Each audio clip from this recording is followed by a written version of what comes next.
Hello, everybody, and welcome back to another episode of the Bobby Valentine Sports Show. I'm your host, Frank Rampin, alongside Sal Grinstead.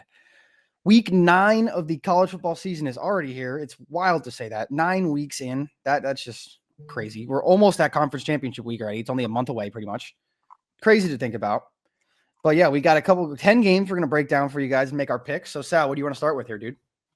We'll start with kind of go unranked here. We'll start with Minnesota at Iowa, 5-2 teams, both kind of on the verge of getting in the top 25.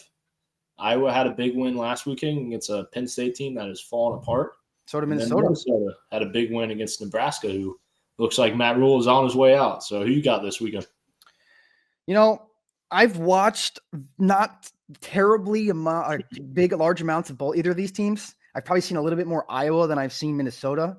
Mark Gronowski, their quarterback, he's not like Iowa. They don't really pass the ball, but he can run the ball. And when he's running, they're very hard to stop. And I think this is going to be a close game because both these teams are kind of similar, defense heavy, run the ball.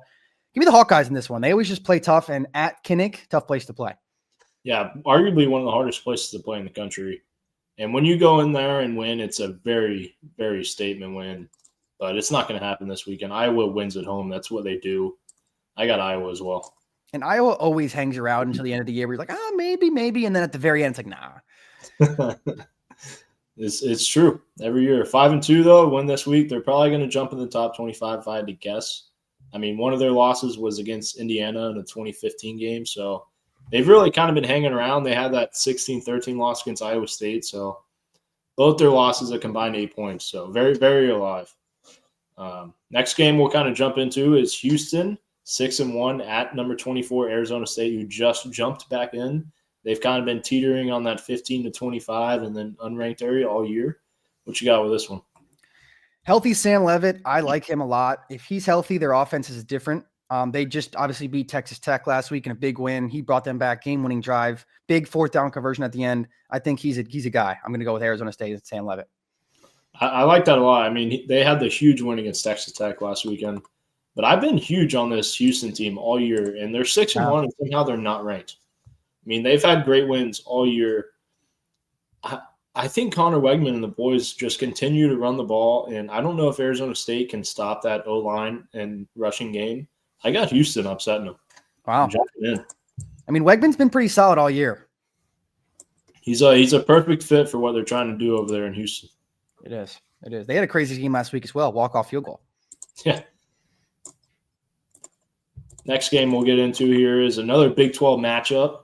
Baylor, who just had the tough loss against TCU in a big rivalry matchup last weekend.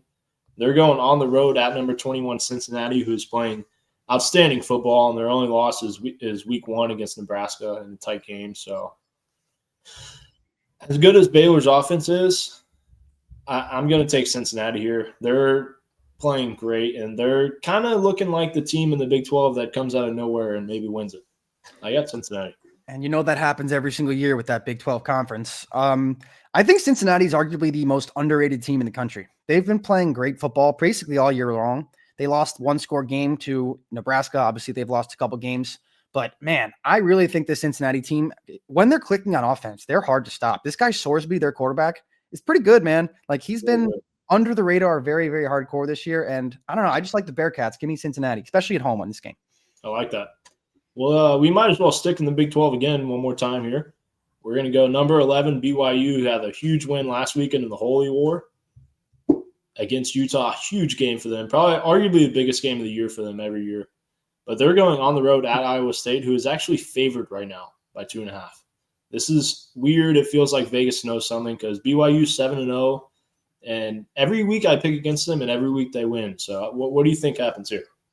Yeah, I know. It seems like that's been the theme for the last couple of weeks. Both me and you have been picking against them, and they keep winning. And now it seems like Vegas wants you to do it too because they're telling you that they know something that we don't. And we've talked about it a lot on this show. Man, it's very hard for me to make that choice. Like especially last week against Utah, BYU looked awesome. Like that was a great game. And I know it was kind of back and forth. Utah had that big play to go up in early third quarter. It was kind of middle of the game. But I feel like BYU really controlled that game in the trenches. I think they're a really very good team, especially on that offensive line. They're a very run-heavy team. Give me BYU in this one. I like the Cougars. I like that. And ever since it felt like OU and Texas left the conference, it's really been messy at the top. Oh yeah. There's always something crazy going on, and I think it gets even crazier this weekend. Iowa State's going to upset them at home. Wow. Wow. Rocco Beck, big game, big bounce back game after a couple tough losses. That would be crazy. And that would blow the Big 12 wide open, which probably means it's going to happen. Ooh, another fun game here, which is another unranked team favored against a ranked team. This is number 23 Illinois going on the road at Washington. And it's just so weird. Washington's played so many good games. They had the tough loss against Michigan last week. I think Illinois wins this one. Luke Altmaier is playing great football. I think Illinois finds a way to stay in the rankings for at least 2 weeks this time. Yeah, they've been just playing seesaw at the end of that rankings, it seems like, just floating up and down the whole time. Man, Washington's been a pretty good team this year. They only losses are to Ohio State and Michigan. They've been very solid. Demond? I'm forgetting his quarterback. Demond. Shoot. Their quarterback has been great. He had a game against Rutgers where he threw for 400 yards and ran for 100 yards. It was only the 4th time in college football history that had ever happened. Illinois had a little trouble late in the game against USC. They still ended up winning that game by controlling the ground. But I don't know. Washington, tough place to play with those sound bouncing off the panels. Give me the Washington State Husky, or Washington Husky. Sorry, not State. Wow. That's a fun one. I mean, I think me and you can maybe throw for 400 against Rutgers, though. To be honest with you. Well, we'll go down. We'll get into the SEC a little bit here. Number 22, Texas, who had the scare last weekend at Kentucky. They haven't really looked great all year, but they're finding a way to stay alive and stay in the rankings and, still having a chance at the SEC. But they're going on the road at Mississippi State in Starksville, where they've upset a few people this year. They upset Arizona State there earlier in the year.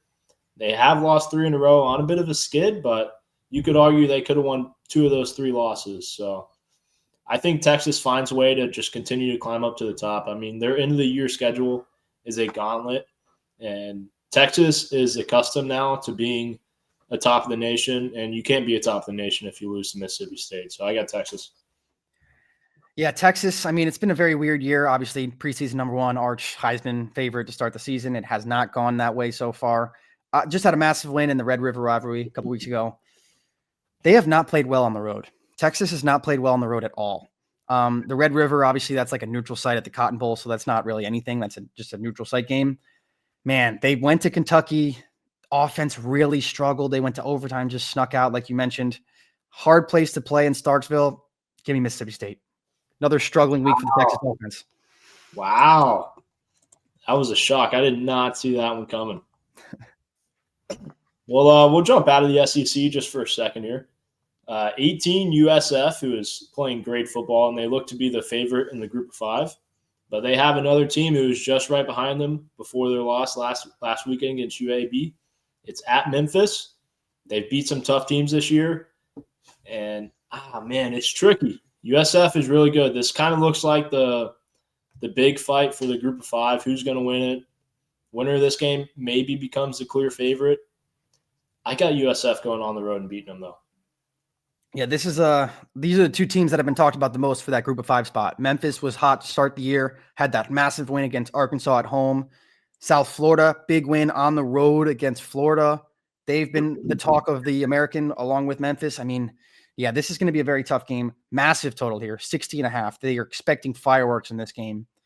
I don't know why. Give me Memphis in Tennessee. Wow.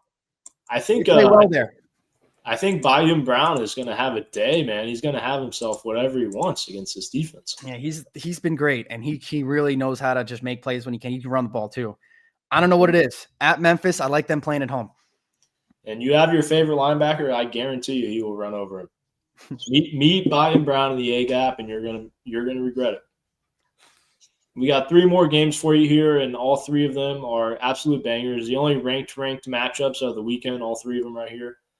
We got number 3, Texas A&M, who is off to a firework of a start. Only one of the 6 undefeated teams remaining against at number 20 LSU in Death Valley, a team who has not looked great, but you know better than anybody, Frank. It is so hard to go into Death Valley and get a win. What you got?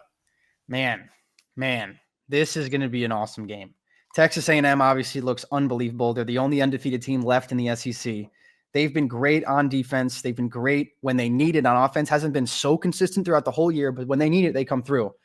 LSU has just been terrible on offense so far this year. It started off as a little concern. I said it all the way back in like week 3. It's become a massive concern. This is a must-win game for LSU. I think if LSU loses this game, it's going to be loud about Brian Kelly afterwards. And then it's not going to get any easier. I mean, obviously the SEC schedule is just a gauntlet. 2.5-point favorites are the Aggies right now.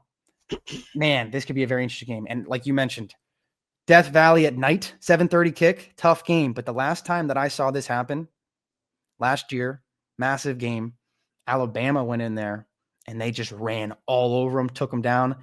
I don't know why that game sticks in my head right now. I think A&M's going to win. I mean, the running game. You can think of so many great matchups between A&M and LSU. The game that went to like 7 overtimes. The game a few years ago that was like 74-72. Just it feels like anytime these two teams play, it is so fun. And it's the game you have to be watching. But with that being said, LSU's kind of on a skid right now, and they've been struggling. They haven't looked good all year. But they always find a way to hang tight with Texas A&M. Whether they're better or worse, this game is always tight, and I think LSU wins a tight one this weekend. Wow, that would be a massive, massive shakeup at the top of the SEC. This is going to be a great game, though. I really think this game's going to come down to the wire. Oh, man. Another fun SEC game. Two teams that the last 2 weeks, they've fallen apart. I wouldn't say fallen apart, but, they've fallen down a little bit. You got number 8 Ole Miss at the crucial loss last weekend, and then you got them going on the road at number 13 Oklahoma, which is such a hard stadium to go into. It looks like John Mateer is finally healthy, so this is a huge game. OU is actually favored right now, so which way you see this one going? So Oklahoma 5.5-point favorites, which is kind of massive, I'd say. So this is actually the game that I have the stat for, Sal, that I told you about. That's one of the more interesting stats that I've seen in a very long time. So here it is. Top 10 teams against the spread when an underdog versus a lower ranked team, right? So a team in the top 10 against the spread when they're the underdog versus a lower ranked team, right? In the history of this stat being tracked, the top 10 team is 2-15 all time. And this season, 0-6. So This is like the all-time Vegas knows something that we don't type of game that we've been talking about all year, where the higher ranked team is just not favored for some reason, even though they've looked great. This is kind of another one of those situations.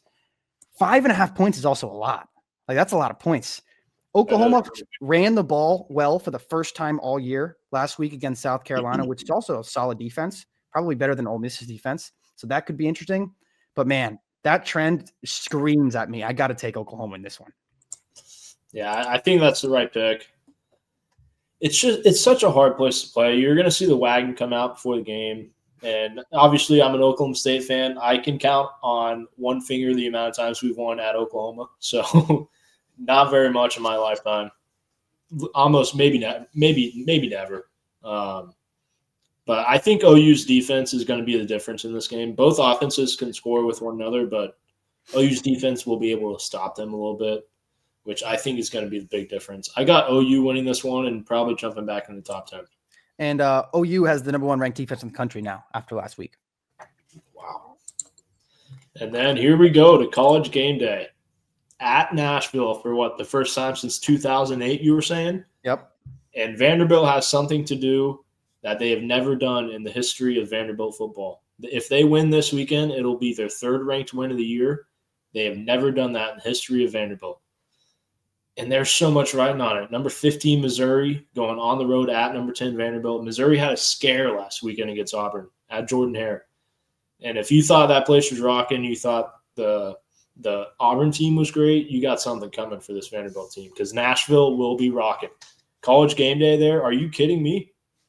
Yeah, it's going to be insane. It's going to be insane. Diego Pavia up to 4th in the Heisman votings right now. He's been unbelievable. This is going to be awesome. And College Game Day, first time since 2008. A lot of people unhappy about that for some reason. SEC bias. They go to the SEC every week. It's Vanderbilt. Do you realize that they're going to College Game Day at Vanderbilt? They are not a football team. They're a baseball team. Like, they're going to, like, that's a big deal, Also, Missouri is never really this highly ranked. And like has a chance to do as much as they do right now this late in the season. So this is awesome. Like the middle to lower pack of the SEC rising to the top. It's always fun to see stuff like that. And I love my boy Diego Pavia. I'm not going against him. Are you kidding me? Give me the doors. We might be two of the biggest Vanderbilt fans that didn't go to Vanderbilt in the country. Oh yeah. It's crazy. Missouri, they looked great earlier in the year. Bo Prevost, he was playing great football. But I didn't really believe in this Missouri team. I mean, I picked against them last weekend, and they almost should have lost that game. I mean, Auburn had the chance. But Vanderbilt, dude, they've showed up every week. Their one loss is to Alabama in a game. They gave it all they had in that game. They're now nationally ranked number 10. And like I said, they have a chance to do something historical. And they are going to do something historical. And they're probably going to storm the field again because that's what they do in Nashville. They're going to hit the bars after and sing some country music. Give me Vanderbilt. Hey, you better watch those field goal posts. Better get security around them. Those things are coming down hard. So that's actually 3 weeks in a row. I think that both of us have bet against Missouri because they played Bama and then they played Auburn last week and now Vandy. I think that's 3 weeks in a row. We're not believers over there. MIZ. Sorry about it. Oh, man. And Diego Pavia, man, he's like a reincarnation of Johnny Football. Yeah, he kind of is. He struck the Heisman post last week. I know it. What a guy. Johnny Manziel, he'll tell you, he's his favorite college football quarterback right now. Should be. He's a beast. Man, if he just won at Bama, that would have just been Johnny Manziel 2.0. Legit. Oh, man. All right, Sal, you got any more interesting games, facts, anything else for us?